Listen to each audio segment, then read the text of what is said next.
주님의 말씀이 우리 곁에 계십니다. 네, 여기는 사주풀입니다. 오늘 순서 함께 시작합니다.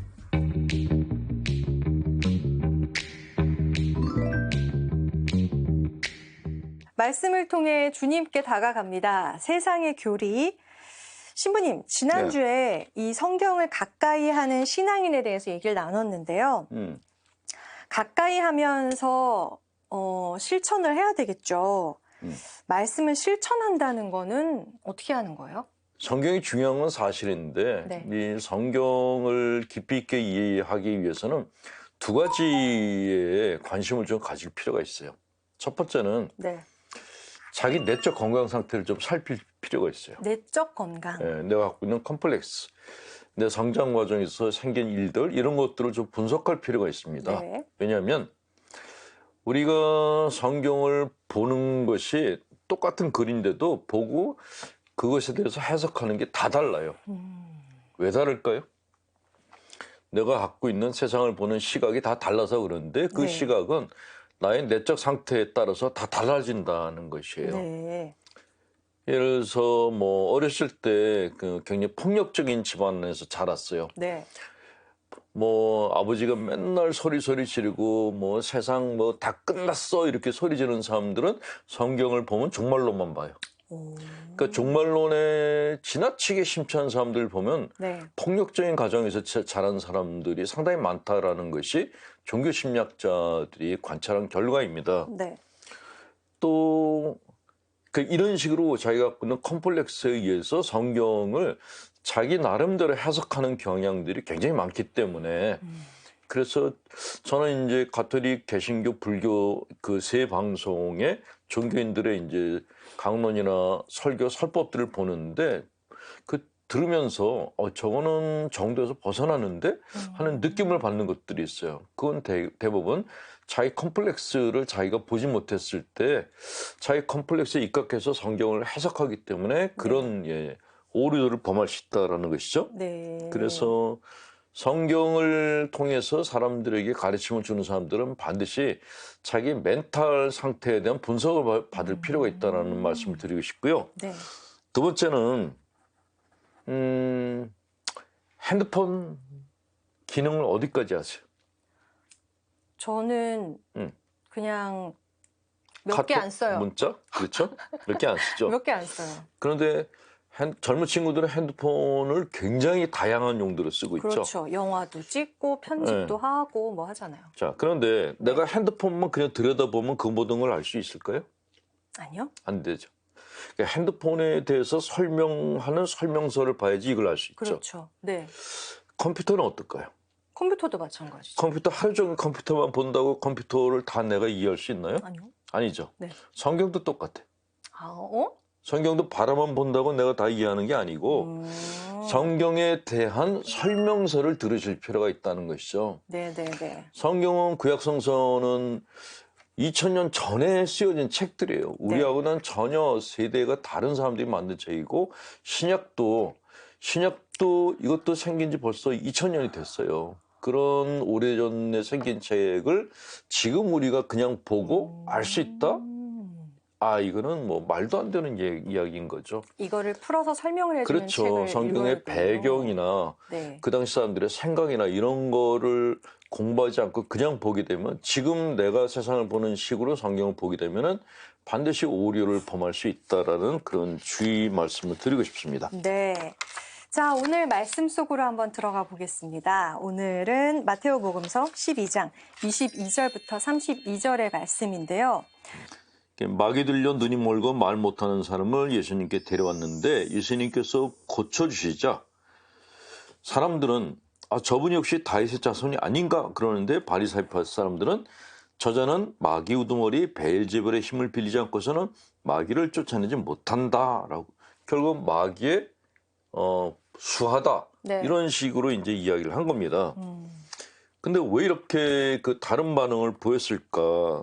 뭐 질투죠. 질투.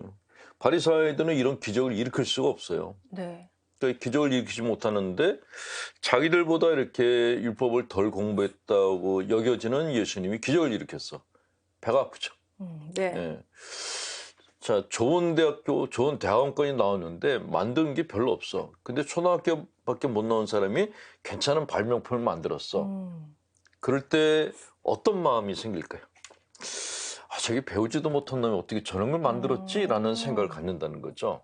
그 인간의 본성 중에 질투라는 게 있는데 네. 이 바리사이들이 질투가 굉장히 심한 사람들이었다라는 것이죠.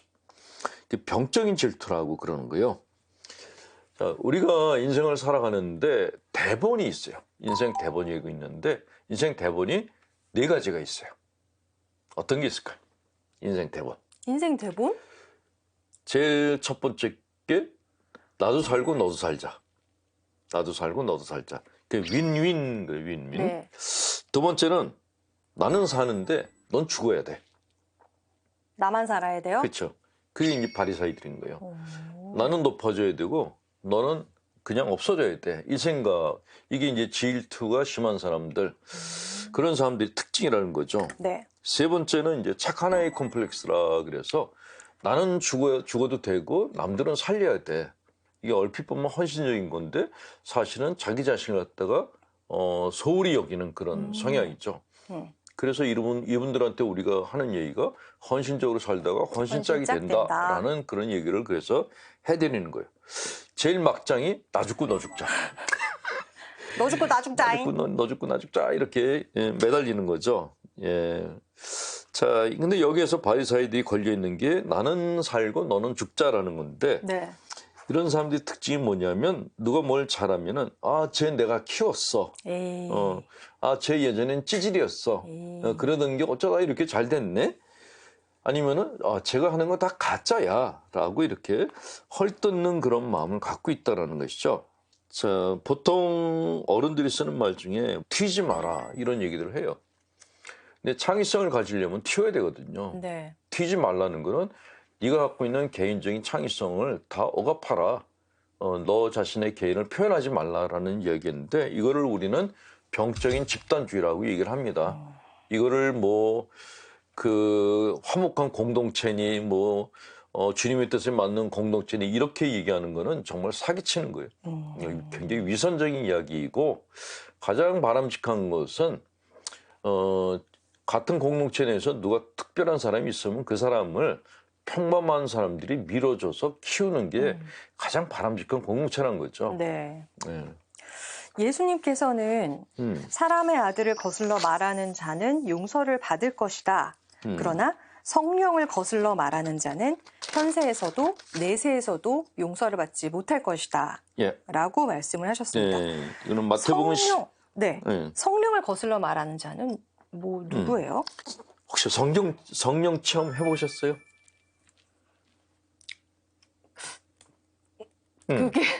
그게 성령인지는 모르겠지만 평화방송 입사시험을 보고 최종 면접을 보고 나와서 갑자기 눈물이 터진 적이 있어요.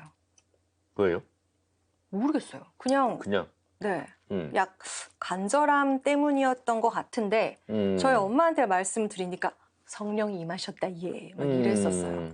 네. 전 아닌 것 같은데 그거 하나? 네. 신부님은요?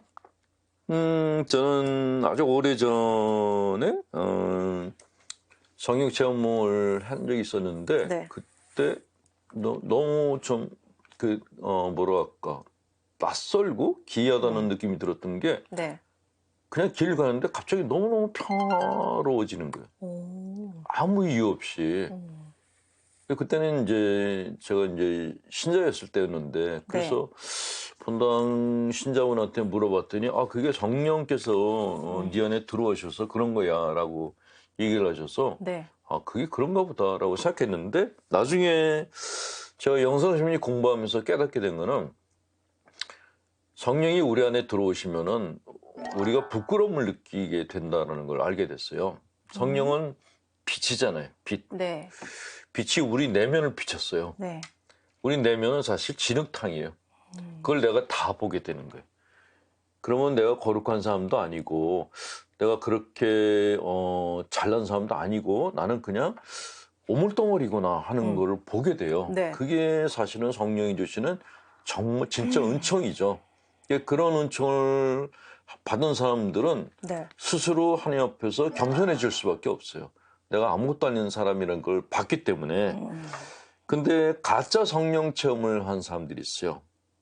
이 가짜 성령 체험을 한 사람 중에서 가장 그 질이 안 좋은 사람이 나는 신이다라고 얘기하는 사람이죠.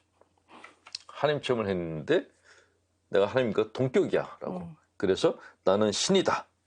그렇게 이해하는 것이 가장 질이 안 좋고, 두 번째 질이 안 좋은 사람들은 나는 거룩한 사람이고 니들은 아니야. 그러니까 나를 좀 본받아봐. 이렇게 얘기하는 사람들이 있어요. 성당에서 이런 분들이 이제 사고 아닌 사고를 치는데 성당에서 항상 우두머리 역할을 하시려고 그러는 거예요. 왜냐하면 내가 니들보다 미사도 더 많이 보고 묵주기도 더 많이 하고 기도도 더 많이 했어. 그러니까 너희들은 내 가르침을 받아야 돼. 이런 거를 공공연하게 이야기하고 다니는 신자분들이 있어요. 네. 아, 골치 아파요. 열심히 기도를 하는데 뭔가 이렇게 사람들 마음을 불편하게 만드는 거예요. 그러니까 그런 사람들이 하나 있으면은 사람들이 의존적인 사람들은 추종자가 되고 아닌 사람들은 피해요. 그러니까 성당 안이 이렇게 뭔지 모르게 분열이 되기 때문에 이 성령을 거슬러 말하는 자라는 것은 내가 성령을 받아서 거룩한 사람이 됐다라고 하는 사람이다.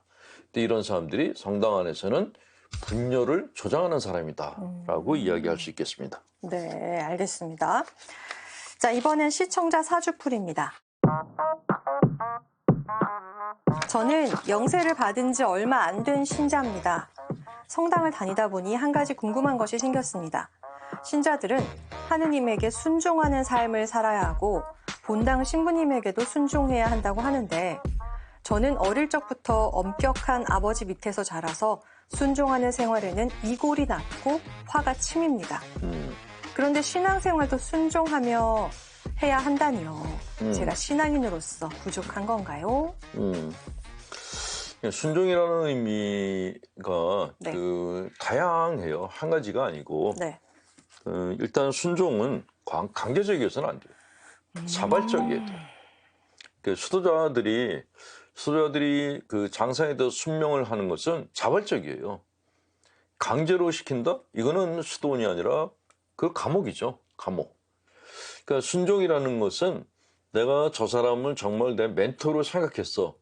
그래서 그 사람 말을 따라서 내가 살 거야. 이게 본래 의미에서의 순종이에요. 그러니까 순종은 자발성이 따라야지만 건강한 순종이라고 볼 수 있는 것인데 만약에 어떤 사람이 네. 너 내 말 들어. 왜 내 말대로 안 하는 거야? 이러면요. 싫어. 싫죠. 네. 그렇게 이제 강제적으로 순종을 요구하는 것은 어떻게 보면은 건강한 순종이 아니라 그 복종을 요구하는 것이기 때문에 사람들에게 분노를 일으킬 가능성이 높다라는 것이죠.